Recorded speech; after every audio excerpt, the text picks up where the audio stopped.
YouTuber जगत दीदी के आज के ब्लॉग को सबने देखा होगा, तो उस ब्लॉग के लिए मुझे रिएक्शन देने को बहुत सारे कमेंट्स आ रहे थे। तो मैंने सोचा कि उस ब्लॉग में ऐसा क्या है जो जनता बोल रही है कि रिएक्शन दो। तो उस ब्लॉग को देखा और मुझे भी समझ में आ गया कि जनता क्यों कह रही है कि उस पर रिएक्शन दो। लेकिन जनता वहां पे जाके कुछ बोल नहीं सकती है क्योंकि कमेंट्स बंद है। तो जनता के मन में जो होता है उससे बोलने का तो हक है। तो चलिए आज जनता की ही बात करते हैं। उस ब्लॉग को देखकर जनता को क्यों लगा और क्यों रिएक्शन देने के लिए बोला। तो वहां पे जब मैंने इस ब्लॉग को देखा तो उसकी शुरुआत हुई मीशो से। आजकल तीनों लोग जगत दीदी, जगत भैया, जगत भाभी मीशो में व्यस्त हैं। मीशो मीशो करते हुए ही कंट्रोवर्सी हो गया था। पूरी गर्मी इन लोगों ने मीशो मीशो करके पका दिया था दर्शकों को। और बहुत सारे कमेंट्स भी आ रहे हैं कि मन करता है इन तीनों को, जगत भाभी, जगत भैया, जगत दीदी को मीशो में बेच दे। ये कपड़े बेचते बेचते थकते नहीं है तो मन करता है इन्हीं को बेच दे। तो ये तो चलो हो गया मजाकिया कमेंट्स का। अब बात करते हैं तो उसमें इनकी बेटी को दिखाया इन्होंने, जगत दीदी ने। बेटी को देखकर सबको अच्छा लगता है भी प्यारी। तो वहाँ पे उनकी बेटी कहती है मैं पापा जैसी हूँ। फिर वहाँ पे देखना कि तुरंत उसको कट किया गया, उस वीडियो को कट किया गया, फिर दोबारा से एडिट किया गया, यानी बेटी को सिखाया पढ़ाया गया और फिर पापा के बारे में बोलने के लिए बोला गया। तो वहाँ पे अपनी बेटी से सवाल करती है कि पापा की याद आपको रोज आती है।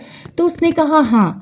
तो वो जाहिर सी बात है पापा की याद आएगी, बच्ची है। दूसरे के पापा को देखते हैं, बच्चे स्कूल में जाते हैं, पापा पापा लोग बोलते हैं, अपने डैडी के बारे में बात करते हैं, तो उसके मन में ये सवाल आना लाजमी है, इसमें कोई गलत नहीं है।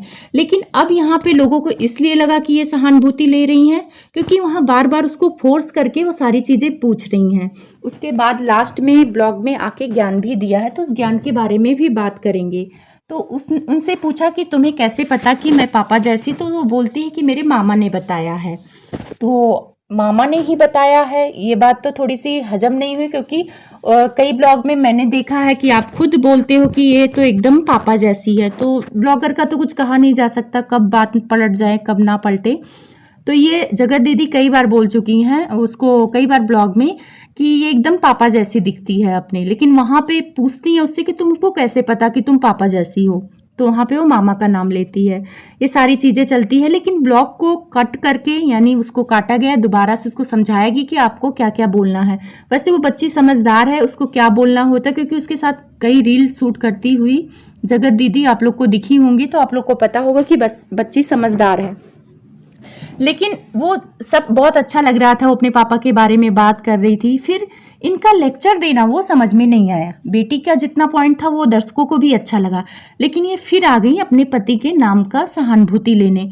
ये पहले खुल के लेती थी पति के नाम का सहानुभूति, लेकिन जब से लप्पू वाला कांड हुआ है तब से खुल के अब तो बोल नहीं सकती कि मुझे बहुत याद आ रही है, तासी के लिए बहुत बुरा लग रहा है क्योंकि उसके पापा को मैं नहीं दे सकती हूँ, उसके पापा की कमी मैं नहीं पूरी कर सकती हूँ। ये डायलॉग इनके हर ब्लॉग में होता था जहाँ पे इनके पति की जिक्र होता था।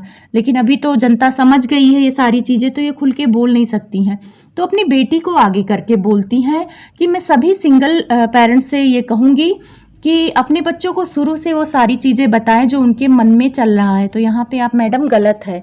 बच्चे का दिमाग, छोटे बच्चे को इतनी बड़ी बड़ी भारी भरकम चीज़ें नहीं बता सकते हैं। बच्चों को कहते हैं ना, छोटे छोटे शब्दों में समझाया जाता है, बच्चों को खुल के नहीं बता सकते हैं। अब इन्होंने बोला कि वीडियो देख के ही मेरी बेटी सारी चीज़ें उसको समझ में आई है, वीडियो देखा होगा अपने पापा का इसलिए उसको याद आ रही है।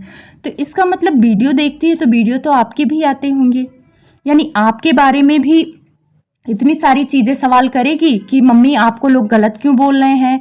और उसके हीरो के बारे में, हीरो पापा के बारे में भी तो जिक्र करती होगी ना कि मम्मा आपकी जिससे सगाई हुई थी उस हीरो पापा से शादी कब होगी, वो पापा कब आएंगे। तो क्या आप उन सब सारे सवालों का जवाब देंगी? नहीं दे सकती हैं। तो यहाँ पर इनका ये कहना कि बच्चों को सारे सवालों का जवाब देना चाहिए, तो ये गलत है पॉइंट।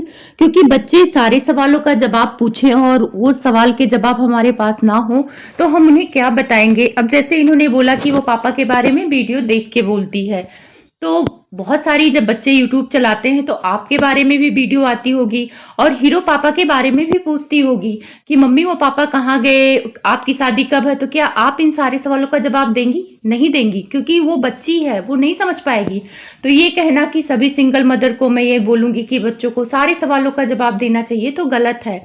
यहाँ पे इन्होंने एक बात और बोली कि मेरी मम्मी जब से उसने पापा का बर्थडे वगैरह उनके नाना से पूछा, तब से मेरी मम्मी दुखी हो गई हैं, काफ़ी उदास हैं। उदास होना लाज़मी है क्योंकि भाई उनके दामाद थे। लेकिन आपने एक बात और बोली कि आप लोगों को लगता है कि कैमरे के सामने हम हँसते बोलते हैं, तो ऑफ कैमरा हम बहुत दुखी रहते हैं। ऑफ कैमरा चीज़ें अलग होती हैं। तो ये बातें हमें समझ हो आ गई है 1.5 महीने से कि जो कैमरे पे आप लोग दिखाते हो वो बिल्कुल झूठ होता है। जो सच होता है वो कैमरे के पीछे होता है। जो दुःख दर्द होता है वो कैमरे के पीछे होता है। जो काली सच्चाई होती है कैमरे के पीछे होती है। तो यहाँ पे भी इनका पॉइंट क्लियर हो गया। इन्होंने बोला कि बेटी को पापा के लेके जो भी सवाल करती है वो मुझे बताना मेरा फ़र्ज़ है। उसके मन में कोई ऐसा ख़्याल ना आए, सभी सिंगल मदर को सारी बातें क्लियर कर देना चाहिए। तो मैडम, बेटी आपकी बड़ी होगी तब पूछेगी कि मम्मी ये वीडियो मैंने देखा है, लप्पू से आपका क्या था? लप्पू ने आपको बदनाम क्यों किया था? तो जब बड़ी होगी तब सारी चीज़ें अगर आप बताएँगी तो वो समझ पाएगी।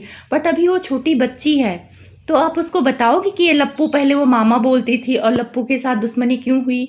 क्योंकि उसका लगाव अपने लप्पू से भी था, उसे उनका भी बहुत इज्जत करती थी। वो बैग वगैरह भेजते थे ऑनलाइन, तो बहुत खुश हो जाती थी कि मामा ने भेजा, मामा ने भेजा।